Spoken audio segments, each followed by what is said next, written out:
నమస్తే రమ్మగారు. నమస్తే జయ. రమ్మగారు, మనం నవలల్ని తీసుకొని ఆ నవల యొక్క ఇతివృత్తం మొత్తం బ్రీఫ్గా మనం ఒక స్టోరీ రూపంలో చెప్పుకుంటున్నాం. మరి ఈరోజు ఏం చెప్తున్నారు? సంక్షిప్త శబ్ద చిత్రం లాగా. అంతే. చిన్నప్పుడు రేడియోలో వచ్చేది సినిమా అంతా బ్రీఫ్గా చెప్పేయటం, కొన్ని ఇంపార్టెంట్ డైలాగులు అవి. తర్వాత సినిమా కథని బ్రీఫ్గా పత్రికలో కూడా వేసేవాళ్ళు, అలాంటివి ఉండేవి. ఇది బాగుంది, నాకు సినాప్సిస్ చెప్పడం, కథలో సారాంశం చెప్తామన్నమాట. బాగుంది. ఎద్దనపూడి సులోచనారాయణ గారిది ఆరాధన. నేను మొన్నే చెప్పాను ఈ మాట. అవునవును. అయితే ఇది నేను మాదిరెడ్డి గారితే ఎద్దనపూడి గారిది కొంచెం కన్ఫ్యూజ్ అయ్యా. యాక్చువల్గా నేను మొదట చదివిన నావెల్స్లో ఫస్ట్ సెట్లో ఆరాధన కూడా ఉంది. చిన్న ఎంఎస్కో వాళ్ళ చిన్న బుక్ ఉండేది మా ఇంట్లో. ఒక అమ్మాయి ఏడుస్తున్నట్టుగా ఉండే పిక్చర్ ఉంటుంది, అమ్మాయి కంటి నీరు పడుతున్నట్టుగా అన్నమాట. భలే కదిలించే కథ, చెప్పలేకపోవటం. మూగవాళ్ల వేదన ఎలా ఉంటుందో చాలా బాగుంటుంది కథ. భాష కూడా చాలా బాగుంటుంది. సులోచనారాయణ గారి కథనం అసలు చెప్పడానికి వీల్లేదు, అనితర సాధ్యం.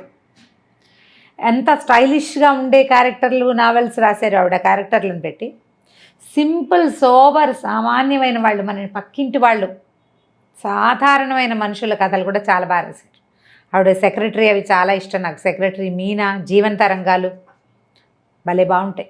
చాలా పుస్తకాలు నా సినిమాలుగా కూడా వచ్చినాయి. ఈ ఆరాధనని సినిమా తీసుంటారని, సీరియల్ తీసుంటారని నేను అనుకోను.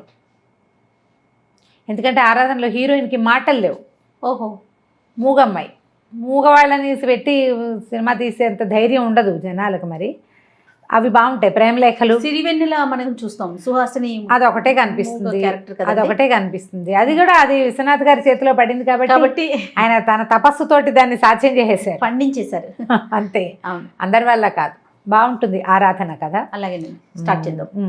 అనంత్ అని ఒక సివిల్ ఇంజనీర్ అబ్బాయి, అతని తల్లి, ఇద్దరు పిల్లలు ఉంటారు. ఆవిడ పెద్ద కోడలు చనిపోయాక ఓ రెండేడు సంవత్సరాలు అయ్యాక అతనికి మళ్ళీ పెళ్లి చేయాలని సంకల్పిస్తారు. బాగా ఆలోచించి ఒక మూగ అమ్మాయిని పెళ్లి సంబంధం కుదురుస్తారు. అమ్మ నాన్న లేని అమ్మాయి తన పింతల్లి పంచర చేరి ఉంటుంది. అట్లా ఎవరు లేని దిక్కులేని పిల్లలు, నోట్లో నాలుక లేని వాళ్ళు కనబడితే ఊళ్ళల్లో వాడేసేవాళ్ళు పాతకాలంలో. ఇప్పుడు కొంచెం జనాల్లోకి తెలివితేటలు వచ్చినాయి కానీ ఆ అమ్మాయికి ఊరుమ్మడి సొత్తు, అందరి ఇళ్లలో పనిచేసి పెట్టడం, మంచి పనిమంతురాలు, చిన్నది ఒక 20 ఏళ్ళ అమ్మాయి. అయితే ఆ పింతల్లికి ఒక 1000 రూపాయలు ఆశ పెట్టి ఈవిడ ఈ అమ్మాయిని తన కొడుక్కి చేసుకుంటుంది. అది బాగా బతిమలాడుతుంది, అతను ఒప్పుకోడు కానీ బలవంతంగా ఒప్పిస్తుంది. అంతర్వాహినిలాగా కలిసిపోతుంది. ఆ పిల్ల మూగది, ఏమి భావాలు ఏమి ఉండవు. అక్కడ పింతల పంచం చేరి బతుకుతుంది. హాయిగా ఇల్లు వాకిలి ఏర్పడితే తనదంటూ ఆ సంసారం ఉంటే ఇల్లు దిద్దుకుంటుంది. పల్లెటూరులో పిల్ల, పని పాట వచ్చిన పిల్లని చూసి ఆవిడ నిర్ధారించుకుని ఆ అమ్మాయిని పెళ్లి చేస్తుంది. అనంతకి చేసేస్తే ఊళ్ళో వాళ్ళంతా ఏమనుకుంటారంటే ఏదో ముస్లింగా ఏదో రెండో పెళ్లివాడికి ఇస్తుంటే రెండో పెళ్లివాడు అంటే ఎవరో అనుకుంటారు. ఈ పిల్ల సామాన్యంగా చామన్చాయిగా సామాన్యమైన పర్సనాలిటీ, కాస్త ఒత్తైన జడ తప్పిస్తే ఏముండదు, మామూలు పిల్ల. అతను చాలా అందమైన వాడు, తెల్లగా పొడుగ్గా మంచి స్ఫురద్రూపి అయినవాడు. ఇద్దరు పిల్లలు. అందరు ఆశ్చర్యపోతారు, ఇది మూగపిల్లకి భలే అదృష్టం పట్టింది అని. తీరా సరే మీరెవరు రావక్కర్లేదు, దూరభారం పట్నం కదా అని చెప్పి అమ్మాయిని తనతో పాటు తీసుకెళ్ళిపోతుంది ఆవిడ. ఇంటికి వెళ్ళాక ఒక 5-6 ఏళ్ల పిల్ల, ఒక 3-4 ఏళ్ల పిల్లాడు. ఈ పిల్లలు, ఈ అమ్మాయి మంచి పనిమంతురాలు కదా, పల్లెటూళ్ళల్లో పనిచేసిన వాళ్ళకి పట్టణాల్లో చిన్న ఇళ్లలో పనులకు ఏం లెక్క ఉంటాయి. మెల్లిగా అత్తగారింటో అలవాటు పడుతుంది. అతనేమి అమ్మాయి ఇంట్లో ఒక పని మనిషి కింద ఉంటుంది అంతే. అతని అమ్మాయితో ఏమి మాట్లాడు, పిలవడు, చేయడు, ఏమీ ఉండదు. అంటే ముట్టనట్టు ఉంటాడు, తన దారిని తను ఉంటాడు. ఈ పిల్ల ఇంకా మెల్లిగా ఇంట్లో స్థిరపడుతుంది. భర్తని చూడడానికి, మరి భర్త అనేసరికి ఒక ఫీలింగ్స్ ఉంటాయి కదా. మనిషి ఏమో చాలా అందమైన వాడు అతను. కొద్ది రోజులు అట్లా గడుస్తుంటే ఒకరోజు ఎవరో చుట్టాలు వస్తున్నారని అన్ని పలహారాలు అవి చేయిస్తుంది కోడలతో అత్తగారు. ఇంట్లో పని మనిషి మానేస్తుంది. ఆ పనులన్నీ కూడా ఈ అమ్మాయి మీద పడితే తన ఇల్లు, తన భర్త, తన పిల్లలు, తన అత్తగారు అనుకుంటుంది. ఎవరో చుట్టాలు వస్తున్నారని, వాళ్ళు వచ్చాక నీకు చాలా విషయాలు తెలుస్తాయని మొత్తం జరిగిందంతా చెప్తుందనమాట. తనకి తండ్రి లేడు ఈ అనంతకి చిన్నప్పుడే. లేకపోతే సరే ఆవిడే ఊళ్ళో ఏదో చిన్న పొలం అవి ఉన్నాయి, హైదరాబాద్ వచ్చి ఆవిడ పిల్లల్ని ఇంజనీరింగ్ చదివించుకుని చాలా బాగా చదువుకున్నాడు, సివిల్ ఇంజనీర్ అతను. సరే ఏవో చిన్న పనులు చేస్తున్నాడు. ఆడపడుచులు 2 ఉన్నారు ఈవిడికి. వాళ్ళల్లో ఒకళ్ళ పిల్లని చేసుకోవాలని వాళ్ళు అడిగారు. మొదటంతా వీళ్ళతో బాగా ఉండలేదు కానీ పిల్లాడికి మంచి చదువు, పెద్ద ఉద్యోగం వచ్చే అవకాశం ఉండేసరికి వాళ్ళు అడిగితే వీళ్ళు ఒప్పుకోవాలి. ఈవిడికి ఏంటంటే తనకి కూతురు లేని లోటు తీరుస్తూ ఇప్పుడు పిల్లాన్ని చక్కగా చూసుకుని ఆలోచించుకుంటారు కదా, ఒకడే కొడుకు, వాడికి మంచి పెళ్ళం కావాలని. వాళ్ళు ఎవ్వరూ తన కొడుక్కి సరిపోయే పిల్లలుగా తోచరు. ఇతను ఏం చెప్తాడంటే, నేను పిల్లని ప్రేమించాను, సుధా అంటే అత్త కూతురు, ఏ అత్త కూతురుని చేసుకోమంటారో దాని ఫ్రెండ్, చాలా బాగుంటుందని చెప్పాడు. మనమే వెళ్ళి వాళ్ళ ఇంటికి వెళ్ళి పిల్లని అడగాలమ్మా అన్నాడు. ఇప్పుడు ఆశ్చర్యపోతే, మనం వెళ్ళి అడగటం ఏమిట్రా, బలవంతంగా ఒప్పిస్తాడు. బాగుంటుందని. తీరా వెళ్తే వాళ్ళ ఇంటికి ట్యాక్సీలో తీసుకెళ్తాడు. వెళ్ళాక ఆవిడకి తెలుస్తుంది వాళ్ళు బాగా డబ్బున్న వాళ్ళు, 2-3 ఆడపిల్లలు, ఎవరో తెలిసిన వాళ్ళు ఉంటారు.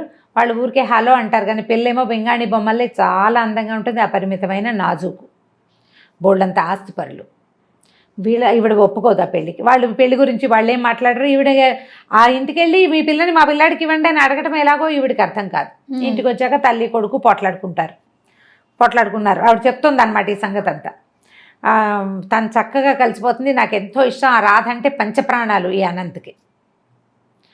ఈవిడేమో అసలు ఆ పిల్లని పెళ్ళంగా ఉంచుకోవాలంటే నువ్వు ఎన్ని చెయ్యాలో తెలుసా, ఎన్ని పద్ధతులు మార్చుకోవాలంటే. వాళ్ళు కూడా పేదవాళ్ళేనమ్మా, మనలాంటి వాళ్ళే. క్రమంగా సంపాదించాడు ఆయన, పిత్రార్జితం కాదది. నేను కూడా అలాగే సంపాదిస్తాను, ఇంజనీరింగ్ చదివి నేను సంపాదించలేనా అంటాడు. రోజులు గడుస్తాయి. ఒకరోజు సాయంకాలం ఆ రాధని వెంట పెట్టుకుని పెళ్లి చేసుకుని తీసుకొచ్చేస్తాడు. ఓహో. తీసుకొచ్చాక ఆవిడకి తెలుస్తుంది ఆ అమ్మాయి ఒట్టి మనిషి కాదు. ఇంకా తొందరపడి పెళ్లి చేసేసుకున్నాడు. ఆ వచ్చిన రోజు నుంచి తప్ప మరుసటి రోజు నుంచి వీళ్ళ జీవితాల్లో సుఖం లేదు. ఇంకా మర్నాడు వాళ్ళ అమ్మ నాన్న వచ్చారు, తిట్టిపోసారు, నాన్నకు అలా చేశారు. తర్వాత కొంచెం మెల్లిగా నెలలు వచ్చినాయి. దాని ఫ్రెండ్స్ వచ్చేవాళ్ళు. వీళ్ళు మా అమ్మాయి ఖరీదైన ఇళ్లలో ఉన్న అమ్మాయి, ఇంత చిన్న ఇల్లు ఇరుగ్గా ఉంది, పరిసరాలు బాగుండలేదు అంటే ఊళ్ళో ఉన్న ఇల్లు పొలం అన్నీ అమ్మేద్దామని తల్లిని బలవంత పెట్టాడు. ఊళ్ళో పొలాలు అమ్మేశారు. ఇళ్ళ స్థలం ఎంత కష్టపడి ఎన్నేళ్ళో దాచి పెట్టుకున్న స్థలాలు మరి ఇంకేం చేస్తుంది. ఈవిడ ఒకడే కొడుకు, 40,000 ఎంతో మొత్తానికి అమ్మేసి ఇక్కడ ఇల్లు అద్దెకి తీసుకుంటాడు, అన్నీ ఏర్పరుస్తాడు, కులాసాగా ఉంటారు. మరి పెద్ద పిల్లకి ఏడాది వస్తుంది, మొదట ఒక పాప పుట్టింది. ఆవిడ వాళ్ళ అమ్మ నాన్న బాగా రాకపోక చేసి పిల్లని తమకు ఇచ్చేయమంటారు. ఈ అమ్మాయి కూడా పంపుదామనుకుంటుంది, కానీ అతను ఒప్పుకోడు. నాకు తోబుట్టువు లేరు, ఎవరు లేరు, నేను ఒంటరిగా పెరిగాను, నా పిల్లలు నాతోటే ఉండాలంటాడు. ఈ పిల్ల కొంచెం ఏడాది నిండేసరికల్లా మళ్ళీ నెల తప్పుతుంది అమ్మాయికి. ఈసారి ప్రెగ్నెన్సీ కొంచెం కాస్త 2 నెలలు గడిచేసరికల్లా ఇల్లు జప్తు అయిపోతుంది. తల్లి పోట్లాడుతుంది, ఇంత డబ్బు పట్టుకొచ్చావు కదా, అంతా ఏం చేశాడో మరి వాడుతున్నాం కదా, జల్సాలకి వాడేసుకున్నారు డబ్బంతా. ఇక లబోదిబో. అక్కడి నుంచి ఏం చేస్తారు, వెంటనే ఇల్లు మారిపోయారు, చిన్న ఇంట్లోకి వెళ్ళారు. పిల్లకి కడుపుతో ఉన్న పిల్లకి మందు మాకు కూడా లేని స్థితి వచ్చేసింది. అతనికి ఉద్యోగం రాలా. ఆ ఊరు నుంచి తెచ్చిన డబ్బుతో ఇల్లు అవి కొనేసి అది చేసి ఖర్చు పెట్టేశాడు, ఎంజాయ్ చేసేసాడు. ఈ పిల్ల వాడికి అతనికి ఏంటంటే ఆ భార్య అమిత వ్యామోహం అమ్మాయి అంటే, దాన్ని సంతోషంగా ఉంచడమే కావాలంతే. సరే, తీరా డెలివరీ అయ్యే టైంకి వాళ్ళ అమ్మా నాన్న వచ్చారు, కానీ వాళ్ళేమీ వీళ్ళతో సరిగ్గా లేరు.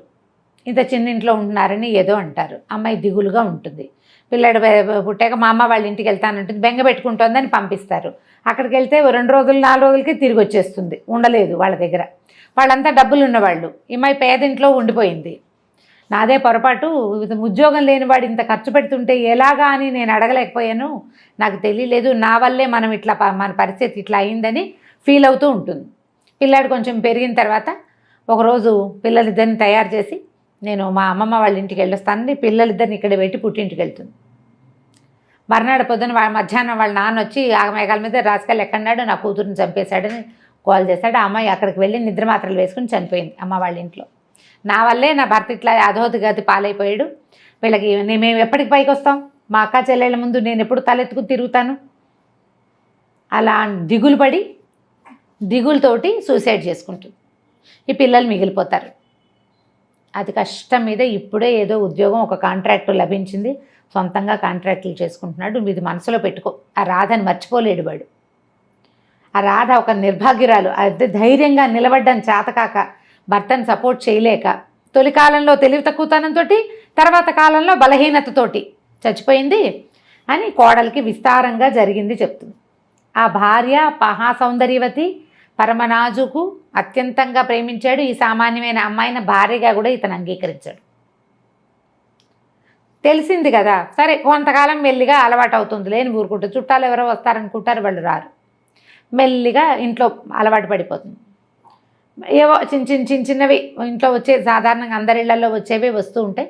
కొంతకాలం అయ్యాక ఈవిడికి ఎక్కడికో వెళ్ళేందుకు అవకాశం వస్తుంది. ఫ్రెండ్స్ ఎవరో ఎక్కడికో వెళ్తున్నారు, మరి వాళ్ళతో పాటు యాత్రలకు వెళ్తానంటుంది. కొంచెం డబ్బులు వస్తున్నాయి వీళ్ళకి, కాస్త పర్వాలా. ఆయన అతను కాంట్రాక్ట్లు చేస్తున్నాడు, ఏదో హోటల్ కాంట్రాక్ట్ ఏదో తీసుకున్నాడు, డిజైన్లు గీసుకుంటూ ఉంటాడు. అయితే ఏమవుతుంది, ఆవిడ ఊరు వెళ్తానంటుంది. అన్నపూర్ణకి ఇదంతా అలవాటైపోయింది. పూర్ణ అమ్మాయి అన్నీ అలవాటైపోయినాయి. పిల్లల్ని చూసుకుంటుంది, పాలపై అవి రాయడం వచ్చు. ఆ అమ్మాయికి చెవులు వినిపిస్తాయి, మాట్లాడడం రాదు, రాసి చేయగలదన్నమాట.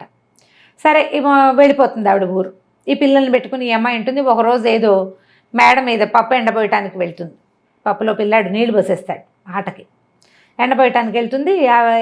దిగి వచ్చేటప్పుడు అతను కనపడతాడు, సందు చివరి నుంచి భర్త వస్తే అతను మేడ మీద ఉంటే కేకలేస్తాడేమోనని గబగబా దిగిపోతూ చెంగు వదిలించుకుని వచ్చేస్తుంది. పిల్లాడు పడిపోతాడు పైనుంచి. వాడి ముక్కు మూతు పగిలిపోతాయి. తెలుస్తుంది బ్లడ్ వచ్చేసింది. సరే ఏదో పౌడర్ రాసి ఏదో చేయబోతుంది. ఈ లోపల తండ్రి వస్తాడు. ఈ పిల్ల ఏం చెప్తుందంటే, పిల్లకి ఈ అమ్మాయి మొహం గిట్టదు. 5-6 ఏళ్ళు వచ్చినాయి కదా, చుట్టుపక్కల ఇళ్లలో పెత్తనాలకు వెళ్తుంది. అది మీ అమ్మ మీ పిన్ని వస్తే మీ నాన్న మీ పిన్ని ఒకటైపోతారు, మిమ్మల్ని బాగా చూడరు, సవితల్లి ఫీలింగ్ ఎక్కిస్తారు దానికి. అదెంతసేపు మూగిముద్దని దీన్ని అమ్మాయిని అన్నపూర్ణని తిడుతూ ఉంటుంది, ఎక్కిరిస్తుంది పిల్ల. 4-5 ఏళ్ల పిల్లలు అలా బిహేవ్ చేస్తారు. ఆ పిల్ల ఏం చేస్తుంది, నాన్న తమ్ముడు పప్పులో నీళ్ళు పోసాడని పిన్నే తమ్ముడు తోసేసింది అంటుంది. అయ్యో అనేసరికి చెంపకాయ కొడతాడు ఈ అమ్మాయిని. అసలు పిల్లల కోసమే కదా నువ్వు వచ్చావు, వీళ్ళు లేకపోతే నీ మొహం చూడాల్సిన అవసరం కూడా ఉండేది కాదు నాకు అని చెప్పి ఈ పిల్లాడినేమో హాస్పిటల్కి తీసుకెళ్తాడు. ఆ రాత్రంతా భారంగా గడుస్తుంది. మర్నాడు పొద్దున పిల్లాడు మాటలు వచ్చేసిన పిల్లవాడే కదా, వాడు పిన్ని నన్నేం తొయ్యలేదు, నేనే పడిపోయాను చెప్తాడు. ఆ పిన్ని దిగేశాక నేను పడ్డానని చెప్తాడు. పిన్ని అక్కడ లేదా, దిగేసింది. అయినా పిన్ని నన్ను కొట్టదు, పిన్ని మంచిది. అక్కే ఎంతసేపు పిన్నితో ఎక్కిరిస్తుంది, పిన్నితో సరిగ్గా మాట్లాడుతూ అడుగుతాడు కూతుర్ని, అలా ఎందుకు చెప్పావు నువ్వని. ఏమో నాకేం తెలుసు, పప్పులో నీళ్ళు పోసాడు, నేను కేకలేశాను, ఆవిడేం అనలేదు, మూగిది కదా అదేం అందు, పైనుంచి వచ్చింది, వెనకాల వాడు పడ్డాడు, పిన్ని తోసేసింది అనుకున్నా కోపంతో అని చెప్పేస్తుంది. ఇక ఈ భార్య పాపం అతనికి ఏం చేయాలో తెలీదు, దీనికి మాటలు రావు. ఒకవేళ నేను కాదు అవును అని చెప్పడానికి కూడా అమ్మాయికి చేత కాదు. సరే ఇంకా భార్యను కన్సోల్ చేసి దగ్గరికి తీసుకుంటాడు. మెల్లిగా ఆ అమ్మాయితోటి ఉండటానికి అలవాటు పడిపోతాడు. అమ్మాయి ఎక్స్ప్లాయిట్ చేయడం చేత కాదు, తనకి క్లోజ్గా ఉంటుంది అంతే. ఆ ఊరు నుంచి వచ్చిన తర్వాత అత్తగారికి తెలుస్తుంది వీళ్ళిద్దరూ బాగా క్లోజ్ అయ్యారు, అతను మామూలుగా ఉంటున్నాడు ఈ అమ్మాయితోటి అని. కొద్ది రోజులు గడిచాక ఈ అమ్మాయి ప్రెగ్నెంట్ అవుతుంది. అయ్యేసరికల్లా ప్రెగ్నెన్సీ పనికిరాదనుకుంటారు వీళ్ళకి అన్ని పనులు చేసేయాలి, ఇల్లంతా ఏర్పాటు చేసేయాలి, మంత్రదండ ఉన్నట్టుగా ప్రవర్తించాలి. కానీ వాళ్ళకి హక్కులు ఉండకూడదనే ఒక ధోరణి. ఎవరికి కొడుక్కి కొంచెం ఉంటుంది, అత్తగారికి ఎక్కువ ఉంటుంది. భయాలు వస్తాయి రకరకాలు. ఇప్పుడు ఏదో ఇంట్లో అన్నీ చూసుకుంటోంది, పిల్లలు పుడితే పిల్లల్ని సరిగ్గా చూడదేమో, ఆ భయం ఉంటుంది కదా. అక్కడి నుంచి ఏం చేస్తుంది అత్తగారు, వద్దు ప్రెగ్నెన్సీ, అతను కొంచెం ముందు వెనక ఆడతాడు, ఏమై కాదమ్మా డాక్టర్ దగ్గర తీసుకెళ్ళి నిర్ధారించుకుని ఆ ఒక ఇంజక్షన్తో సరిపెడతామని చెప్పి ఈ అమ్మాయికేమో అదంతా అర్థమైపోతుంది. ఆ పొట్టలో ఉన్న పిల్లే నాది, అమ్మా నాన్న లేరు, భర్త బాగున్నప్పుడు బాగుంటాడు, లేనప్పుడు లేదు. ఆ పిల్లలు ఎప్పుడు పరాయి పిల్లలు, తను ఎంత బాగా చూసినా కూడా. తన పొట్టలో ఉన్న శిశువు తనది, ఆ బేబీని ఉంచుకోవాలనుకుంటుంది. ఇంజక్షన్ చేయించడానికి ఆ డాక్టర్ దగ్గర తీసుకెళ్తాడు, ఇంగ్లీష్లో మాట్లాడతాడు. అంతా అయ్యాక అమ్మాయి ప్రిస్క్రిప్షన్ ప్యాడ్ మీద వద్దు నాకు ఇంజక్షన్ చేయదు, నాకు ఈ పిల్ల కావాలని రాసేస్తుంది. డాక్టర్ ఏమో అది చూసి అతను చెడమడా కేకలేస్తుంది. తెలియకుండా చేస్తే ఎలాగండి, నేను అట్లా చేయను, ఇది ఇల్లీగలు అని చెప్పేసి ఇంటికి తీసుకొచ్చి చెడమడా కేకలేస్తాడు, బాగా కేకలేస్తాడు. నువ్వు వెధవం చేస్తావు, ఇక్కడే చెప్పచ్చు కదా ఆ మాట అంటాడు. ఇక్కడ చెప్పడానికి అత్తగారు అవకాశం ఇవ్వదు. అక్కడికి వెళ్ళాక ఇంకేం అవకాశం, దొరికిన అవకాశం యూజ్ చేస్తుంది అనమాట. దాంతో అతను ఏం చేస్తాడు, ఇక భార్యతో మాట్లాడడం మానేస్తాడు. అత్తగారు అసంబద్ధంగా ఎవడేం సరిగ్గా ఉండదు. కొంచెం నెలలు వస్తాయి, 4-5 నెలలు అయితే ఏమవుతుంది, అతను ఏదో హోటల్ కట్టే ప్లాన్ వేస్తున్నాడు కదా, ఆ హోటల్ అంతా రెడీ అయ్యాక భార్యని పిల్లల్ని అందరిని తీసుకెళ్తాడు చూపించడానికి, తల్లిని అందరిని తీసుకెళ్ళేసరికి అలా పైకి వెళ్తుంటాడు. వెళ్ళాక ఈ అమ్మాయి కనిపిస్తుంది, వాళ్ళంతా సంతోషంగా ఉన్నది. నేనే ఏమిటో పరాయి దాన్ని, ఈ పిల్ల మీద వ్యామోహం ఏమిటి నాకు, వీళ్ళకి నేను ఎలాగో పనికిరాను. ఎందుకంటే అతను మాట్లాడలేదు, అమ్మాయి సామాన్యంగా సింపుల్గా ఉంటుంది, అతను మనిషి బాగుంటాడు, పిల్లలు అందంగా ఉంటారు. అత్తగారు తల్లి కొడుకు అతుక్కుని ఉంటారు, వాళ్ళు క్లోజ్ ఎక్కువ తల్లితోటి ముందు నుంచి కూడా. తన మీద తనకే ఒక రకమైన ఇష్టం వస్తుందన్నమాట. ఈ కడుపులో ఉన్న శిశువు మీద కూడా ఆ ఆకర్షణ పోతుంది. అంతకుముందంటే ఆ పిల్ల నాకు కావాలనుకుంటుంది కదా, ఏం చేస్తుందంటే ఇక్కడి నుంచి దూకేయాలనుకుంటుంది. మెట్లు లేని వైపుకి కాలు వేసి దిగిపోతుంది, పడిపోయేసరికి ప్రెగ్నెన్సీ పోతుంది. అత్తగారు అయ్యో అదేమిటో అమ్మ కాలు చెయ్యి విరిగితే ఎంత పని అయ్యేది అంటుంది. వీళ్ళకి కావాల్సింది అదే కదా, ఇప్పుడు తీగానే మాట్లాడతారు. వీళ్ళు ఈ పిల్లని లేకుండా చేయాలనే కదా చూశారు. సరే బాగా సారీ చెప్తాడు. మెల్లిగా కొన్నాళ్ళకి మళ్ళీ లైన్లో పడుతుంది, అంతా నార్మల్గా ఉంటుంది. ఇతనికి కొత్త పనులు వస్తాయి, పరిచయాలు పెరుగుతాయి, పెద్ద ఇల్లు తీసుకుంటారు, వాళ్ళంతమంది వస్తూ ఉంటారు. క్రమంగా ఈ అమ్మాయికి ఇతనితో క్లోజ్గా ఉండాలనే ఫీలింగ్ కూడా. ప్రెగ్నెన్సీ పోయేసరికల్లా ఆడవాళ్ళకి సహజంగా ఒక అయిష్టం వచ్చేస్తుంది. అంతకుముందు భర్త అంటే చాలా ప్రీతి అవన్నీ ఉంటాయి, పాపం సహజంగా ఉండేదే కదా. కానీ పార్టీలు ఫంక్షన్లు వీళ్ళని పిలవటాలు ఎప్పుడు పనిచేస్తూనే ఉంటుంది. ఓ రోజు ఎవరో వస్తారు చాలామంది, వాళ్ళు ఒక చంటి పిల్లని తెస్తారు, వాడు తెగ ఏడుస్తాడు. ఆ పార్టీలో ఏడిస్తే పొద్దు నుంచి పని చేసుకుంటూ పిచ్చి చీర జుట్టు జడంతా పిచ్చిగా పాయలు బయటకు వచ్చేసి మాసిపోయినట్టున్న బట్టలతో ఉన్న ఈ అమ్మాయి ఏం చేస్తుంటే పిల్లాడు ఏడుపుని తట్టుకోలేకపోతుంది. కొంచెం ప్రెగ్నెన్సీ పోయి ఉంది కదా, అది పక్కన పరిగెత్తుకుంటూ వచ్చి ఆ పిల్లాడిని తీసుకెళ్తుంది లోపల. పని మనిషి అనుకుంటారు వాళ్ళు. పిల్లాడు పాలు తాగిచ్చింది, ఫ్యాన్ వేసి కాస్త చొక్కా బొడదీసి కాస్త ఏదో మంచినీళ్ళు పట్టేసరికి వాడు సర్దుకుంటాడు. ఆవిడ లోపలికి వస్తుంది, పాలు ఉన్నాయా అవి ఉన్నాయి ఇవి ఉన్నాయని అడుగుతూ. తీరా అతను ఆవిడ చెప్తున్నాను మీరు ఇంకా పెళ్లి చేసుకోవచ్చు, అదేంటి పెళ్ళి ఎందుకంటే ఇదిగో నా వైఫ్ ఈవిడే అంటే ఆశ్చర్యపోతుంది ఆవిడ. అమ్మాయి తను మూగది, మాట్లాడలేదు, బయటికి రాదు, పని చేస్తుంది ఎక్కువగా అని చెప్తాడు. వాళ్ళు ఆశ్చర్యపోతారు. అప్పటి నుంచి ఇతనికి ఏమనిపిస్తుంది అంటే వైఫ్ని అన్ని చోట్లకి తిప్పాలి, ఈ అమ్మాయిని ఇట్లా మూల ఉంచకూడదు అనిపిస్తుంది. వెనకాలకు తిప్పుకుంటాడు, భార్యను బాగా దగ్గర తీసుకుంటాడు. అత్తగారికి నచ్చదు, దీనికి ఎందుకురా మూగిది, అది ఇంట్లో ఉండేదానికే అంటుంది. అయినా అతను ఒప్పుకోడు. కాదమ్మా నేను అట్లా వదిలేను, తను వచ్చాకే నా జీవితం బాగుపడింది, ఇల్లు ఎప్పుడు శుభ్రంగా ఉంటుంది, పిల్లలు కడిగిన ముత్యాల్లా ఉంటారు, ఖర్చు ఎంత రూపాయి ఇస్తే అందులోనే ఖర్చు పెడుతుంది, ససేమిరా రూపాయి ఎక్స్ట్రా చేయదు, మంత్రదండం ఉన్నట్టుగా ప్రవర్తిస్తుంది, చేతిలో పని చేసుకుంటుంది. రాధతో నా జీవితం ఇలా కావాలనుకున్నా, కానీ రాధకి పని రాదు, పాట రాదు, ఏమీ రాదు, అందం తప్ప. నేను రాధని ప్రేమించాను కానీ నాకు కావాల్సింది ఇది జీవితం, ఇది ఈ అమ్మాయి దగ్గర ఉంది అని ఇంకా భార్యను తనతో పాటు తిప్పుకోవటం మొదలు పెడతాడు. కొద్ది రోజులు అయ్యాక ఎవరో ఒక పార్ట్నర్ కలుస్తారు. ఆ పార్ట్నర్ వాళ్ళ పిల్లలు బాగా తిరుగుతుంటారు. వాళ్ళకు సరోజని ఒక యంగ్స్టర్ పిల్ల ఒకటి ఉంటుంది, ఒక 20 ఏళ్ల పిల్ల. అది హ్యాండ్సమ్గా ఉన్న ఈయనకి అట్రాక్ట్ అవుతూ ఉంటుంది. ఎంతసేపు ఆనంద్కి ఇతను వెనకాల పడుతుంది, ఎంతసేపు అక్కడికి వెళ్దాం రా అని తీసుకెళ్తుంది. కొంచెం హ్యాండ్సమ్గా ఉన్న మగవాళ్ళు కనిపెట్టేసరికి పిల్లలకి అవకాశం ఉందనుకో, వీళ్ళు ఆటోమేటిక్గా కొంచెం అట్రాక్టివ్గా ప్రవర్తిస్తారు, ఫ్లర్టీగా ప్రవర్తిస్తుంది. ఈవిడికేమో ఆ పిల్ల వస్తే బాగుందనిపిస్తుంది అత్తగారికి.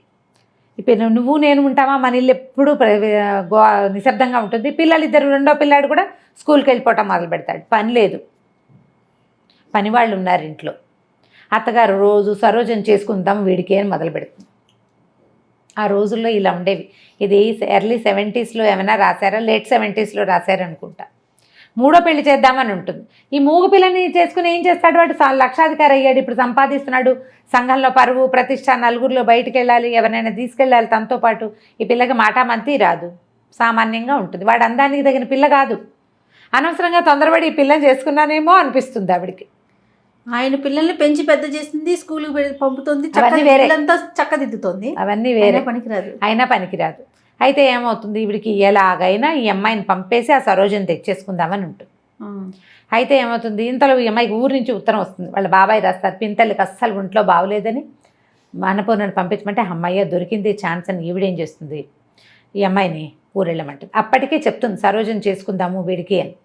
ఆ అమ్మాయికి విరక్తిగా ఉంటుంది, ఏం చేయాలో తెలియదు. ఇవన్నీ చేశాక ఇప్పుడు నన్ను పక్కన నువ్వు ఉండు ఇంట్లోనే, దాన్ని చేసుకుంటాడు సరదాగా అంటుంది.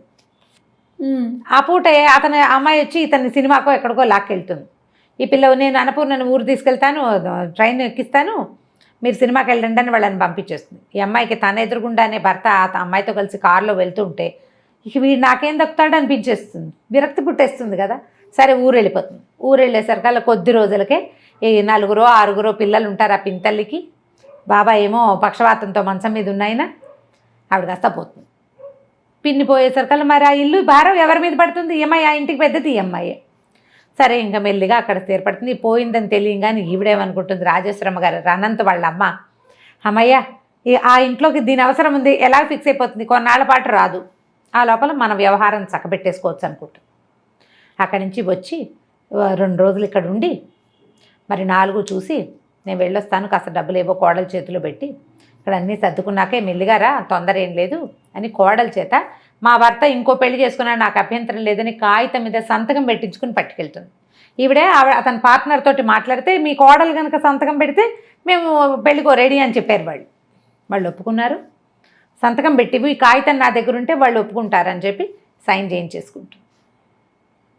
ఎన్ని రోజులైనా ఈ అమ్మాయి ఇక్కడి నుంచి కదలకపోయేసరికల్లా బాబాయికి ఆశ్చర్యంగానే ఉంటుంది, ఏమిటి వెళ్ళదు, వాళ్ళ అత్తగారు ఉత్తరం రాయదేమిటి అని. అయితే మెల్లిగా ఏం చేస్తుందంటే ఈ బాబాయ్ గారు మరి ఇంకేం చేస్తారు, ఇల్లు చూసుకోవాలిగా, ఆయన ఏమో ట్యూషన్లు చెప్పడం మొదలు పెడతాడు. ఈ అమ్మాయి ఏమో ఈ పిల్లలకి వెనకాల దొడ్డంతా బాగు చేసి కూరగాయలు వేయిస్తుంది, బట్టలు కుట్టించి నలుగురికి ఊళ్ళో. మరి వీళ్ళకి డబ్బులు ఎక్కడి నుంచి వస్తాయి పాపం, అంతకుముందు పిన్ని ఏదో చేసేది. మెల్లిగా పిల్లల్ని ఇల్లు సంసారం అక్కడ దిద్దింది కదా, ఇక్కడ కూడా దిద్దడం మొదలు పెడుతుంది.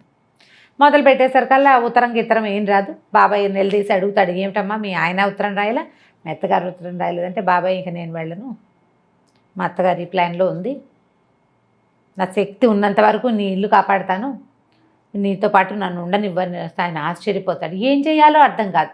ఊళ్ళో వాళ్ళకు కూడా అంతకుముందు చాలా అందమైన మొగుడు, మంచి ఇంజనీరు, అత్తగారు కూడా శుభ్రంగా ఉంది, అమ్మాయి వెళ్ళిపోతుంది అనుకుంటారు. వెళ్ళకపోయేసరికి వాళ్ళకి అనుమానంగానే ఉంటుంది, ఏమిట్రా వెళ్ళటం లేదు, వాళ్ళు ఉత్తరాలు రాయట్లేదు, ఉత్తరం వచ్చిన ఊళ్ళో తెలిసిపోతుంది పల్లెటూళ్ళలో.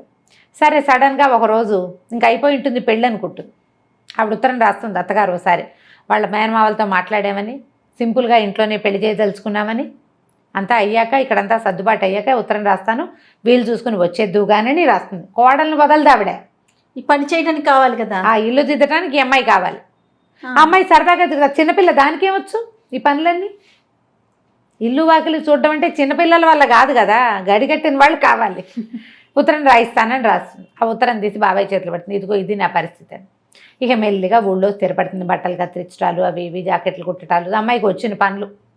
మెల్లిగా దొడ్డి వాకిలి ఏర్పరిచి చిన్నపిల్లల్ని స్కూల్కి పంపించి పెద్ద పిల్లల్ని స్కూల్ మానిపించి తనతో ఉంచుకొని వంట పని నేర్పించి ఏదో తంటాలు పడుతూ ఉంటుంది. సడన్గా ఓ రోజు టెలిగ్రామ్ వస్తుంది. ఆయన మా బాబాయ్ అంటాడు, పూర్ణ ఏమిటమ్మా అట్లా అన్నావు, మీ ఆయన నేను పంపించమని ఉత్తరం టెలిగ్రామ్ పంపించాడమ్మా చూడు అంటే, అమ్మ ఏమనుకుంటుందంటే వాళ్ళకి ఏవో పిల్లలకు ఒంట్లో బాగుండలేదని ఇచ్చాడు టెలిగ్రాము, చిన్నపిల్ల దానివల్ల కాదు, అత్తగారు పెద్దది ఆవిడ వల్ల కాదు, అందుకని నన్ను పిలుస్తున్నారు వీళ్ళు, నేను వెళ్ళనని వేసుకుంటూ. 4 రోజుల తర్వాత ఉత్తరం వస్తుంది. ఈయనకే రాస్తాడు, రంగనాథం గారు నేను అనంతని మా అమ్మ తీర్థయాత్రలకు వెళ్ళింది, పిల్లలకి తీవ్రమైన అనారోగ్యం, బాబు దక్కేలాగా లేడు, పూర్ణని పంపించండి, నేను ఒక్కడినే చూసుకోలేకపోతున్నాను, నాకు చాలా పని ఒత్తిడి, పిల్లలకి జ్వరాలు అని రాసేసరికి ఇక ఆగలేకపోతుంది. ఆ పిల్లాడంటే చాలా ముద్దు, పెంచిన మమకారం ఉంటుంది కదా. సరే అక్కడి నుంచి ఈ అమ్మాయి వస్తుందని వాళ్ళకి తెలియదు కదా, రైల్వే స్టేషన్కి దగ్గరే, స్టేషన్ నుంచి ఇంటికి వెళ్ళటం తెలుసు తనకి. స్టేషన్ నుంచి ఇంటికి వెళ్ళేసరికల్లా డాక్టరు భర్త ఎదురుపడతారు ఇంట్లో నుంచి వస్తూ. ఈ అమ్మాయిని చూస్తూనే ఆశ్చర్యపోతాడు, ఎవరొచ్చారు ఎలా వచ్చావు అంటే ఏం మాట్లాడదు. సరే అని దారిస్తాడు, లోపలికి వెళ్తుంది.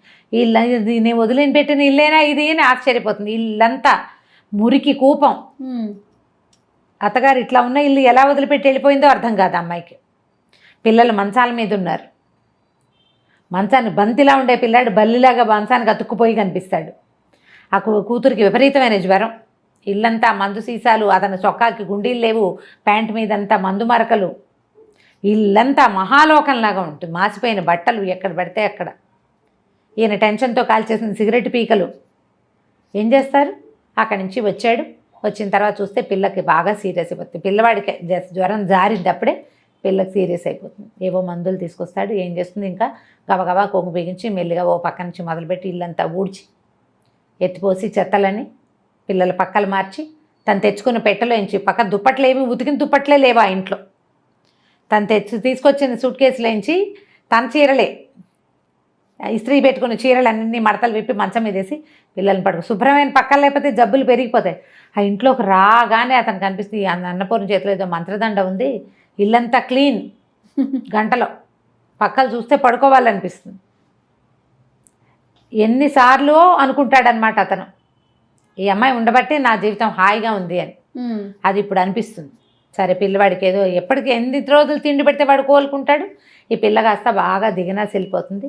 ఒళ్ళు వెచ్చబడితే బతుకుతుంది, లేకపోతే లేదు. చల్లబడిపోయింది అనమాట, శరీరం ఇదంతా పోయింది. సరే అక్కడి నుంచి చూస్తూ ఉంటారు ఇద్దరు, ఒంటి మీద చేసి ఒక తెల్లవారుజామున ఎప్పటికో మొత్తానికి దానికి పిల్ల కాస్త పొట్ట దగ్గర వెచ్చబడుతుంది. సరే అప్పుడు లేచి మళ్ళీ మందేసి డాక్టర్ని పిలుచుకొచ్చి ఏదో చేస్తే మొత్తానికి పిల్ల సేఫ్. అక్కడి నుంచి పెళ్ళాన్ని దగ్గర కూర్చోబెట్టుకుంటాడు. నువ్వు ఎందుకు వెళ్ళిపోయావు? ఎవరికైనా మంచి వాళ్ళకి అన్యాయం చేస్తే అది మనకే కొడుతుంది. నేను నీకు చేసిన అన్యాయం, నీ గర్భంలో ఉన్న శిశువుని చంపేద్దామని ప్రయత్నం చేసి ఎంత పొరపాటు చేశానో, పిల్లాడికి అనారోగ్యం వచ్చి వాడు తలకిందులు అయిపోయినప్పుడు నాకు నువ్వే గుర్తొచ్చావు. నీ పట్ల చాలా అనుచితంగా ప్రవర్తించాను నేను. మా అమ్మ ఏమో ఇప్పుడు కొత్తగా ఇంకోటి మొదలుపెట్టింది, ఆ సరోజని నన్ను పెళ్లి చేసుకోమంటుంది. నాకు అలాంటి పెళ్ళాం అక్కర్లేదు. రాధని నేను చాలా ప్రేమించాను, కానీ నాకు రాధతో నాకు కావాల్సిన జీవితం అయితే లభించలే. అది నీ దగ్గరే లభించింది. నువ్వు ఉండటం వల్లే నేను హాయిగా ఉన్నాను. ఎంత పని చేసి వచ్చినా ఇంటికి వచ్చేసరికల్లా తెల్లటి పక్కలు, వేడి నీళ్ళు, శుభ్రమైన భోజనం, అంతకంటే ఏం కావాలి జీవితానికి? చాలా శ్రమపడి వచ్చిన వాడికి అదే కావాలి. నాకు ఆ విశ్రాంతి నీ దగ్గరే లభించింది. నేను వద్దన్నాను, నా మీద కోపంతో అమ్మ తీర్థయాత్రలకు వెళ్ళిపోయింది. నాకు తెలిసిన అమ్మాయి కడుపుతో ఉంటుంది, ఇవి వచ్చేసరికి తెలుస్తుంది అనమాట. తను ఆశ్చర్యపోవడానికి కారణం అమ్మాయి గర్భవతి అని తెలియదు ఇతనికి. లేత నెలల్లోనే వెళ్ళిపోతుంది. 4-5 నెలలు గడిచిపోయినాయి కదా, వెళ్ళిపోయి కొంచెం పొట్ట ఎత్తుగా కనపడితే ఇతనికి తెలుస్తుంది అనమాట. అప్పుడు నువ్వు ఇక్కడే ఉండిపో, నువ్వు ఇలాంటి ప్రయత్నం చేయొద్దు, నువ్వు నాతో పాటే ఉండు, నువ్వు లేనిదే నేను ఉండలేను, అసలు నేను రాధ వెళ్ళిపోయినా భరించగలిగాను, నువ్వు లేకపోతే నువ్వు ఉండటం నా వల్ల కాదని చెప్పేస్తాడు. ఏం సమాధానం చెప్తుంది అమ్మాయి? ఏంటి బోల్డని అనుమానాలు వస్తాయి. వీళ్ళకి తను అక్కర్లేదు అని తెలుస్తూ ఉంటుంది ప్రతిసారి. ఇప్పుడు తనే కావాలని అర్థమైంది కదా, ఇప్పుడు మాటలు లేవన్నమాట. ఇంకా ఇదే లాస్ట్ సీన్. ఎంత బాగా రాస్తారంటే చిన్న డీటెయిల్స్ కూడా ఎట్లా ఒకళ్ళు ఇంకొకళ్ళని అపార్థం చేసుకుంటారు జీవితంలో. పిల్లలు ఎట్లా కొంతమంది దగ్గర అవుతారు, ఎలా దగ్గరికి రారు. మనుషులు ఎంత స్వార్థపరులుగా ఉంటారు.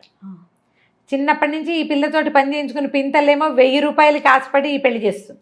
చూడండి, అన్ని పనులు చేయించుకుని తన కొడుకు బాగా జీవితంలో స్థిరపడంగానే ఈ అమ్మాయిని వదిలించుకుని ఇంకో కోడలను తెచ్చుకోవాలనుకుంటుంది అత్తగారు. అలాగే ఉంటారు కదా మానవ నైజాలు. ఇట్లా జీవితానికి దగ్గరగా ఉండే కథలు కొన్ని ఎంత కదిలిస్తాయంటే, ట్రై చేసి అంటే అందరూ మనసులోని మనసు ఎక్కడ దొరుకుతుంది అని అడుగుతున్నారు. బుక్ షాపుల మీద పడి వెతకాలమ్మా. మన దగ్గరలో ఉన్న బుక్ షాప్స్ వెతుక్కోవాలి, బుక్ ఫెయిర్స్కి వెళ్ళాలి. మీరే కొత్తవి ఇన్వెంట్ చేసి చూసి కొత్త పుస్తకాలు తెచ్చుకోగలుగుతారు. నన్ను ఒకరు అడిగితే నేను అదే, మీరు వెళ్ళి షాప్కి ఏమైనా ఎక్కడ దొరుకుతుంది అని అంటే మందా మాక పుస్తకం షాప్లోకి వెళ్ళి కొనుక్కోవటమే, వెతకటం దానికోసం. బుక్ హౌస్లు మనకి ఆన్లైన్ కూడా దొరుకుతాయి. ట్రై చేసి కొని చదివి చూడండి. ఆరాధన, ఎద్దనపూడి సులోచనారాణి గారి ద బెస్ట్ నావెల్స్లో ద బెస్ట్ నావెల్. రీడింగ్ స్కిల్స్ని డెవలప్ చేయడంలో భాగమే ఈ నావెల్స్, ఈ కథలు చెప్పటం. మళ్ళీ ఒకసారి అంటే ఆల్రెడీ పుస్తకాలు చదివే హ్యాబిట్ ఉన్న వాళ్ళందరూ చదువుతారు, వాళ్ళకి మనం చెప్పాల్సిన పనే లేదు. మళ్ళీ ఒకసారి గుర్తు చేసుకుని చదవాలనిపించేలాగా చేస్తుంది ఒకటి. అసలు పుస్తకాలు చదవటం అలవాట్లేదు, ఏదో చిన్న కథలు చదివే అలవాటు ఉన్న వాళ్ళకి మన ముందు కూడా ఇంత అత్యద్భుతమైన రచనలు ఉన్నాయి, జీవితానికి ఇంత దగ్గరగా ఉండే కథలు ఉన్నాయి, ఎన్ని మలుపులో చూడండి తెలియజేయటమే మన ఈ ప్రోగ్రాం యొక్క ఉద్దేశం. పుస్తకాలు కొనండి, చదవండి, గిఫ్ట్ చేయండి ఎవరికైనా. మీ అంతటా మీరు చదివితే ఉండే సంతోషం ఏమిటో చదివి తెలుసుకోండి. తప్పకుండా రమ్మ గారు. నమస్తే. నమస్తే.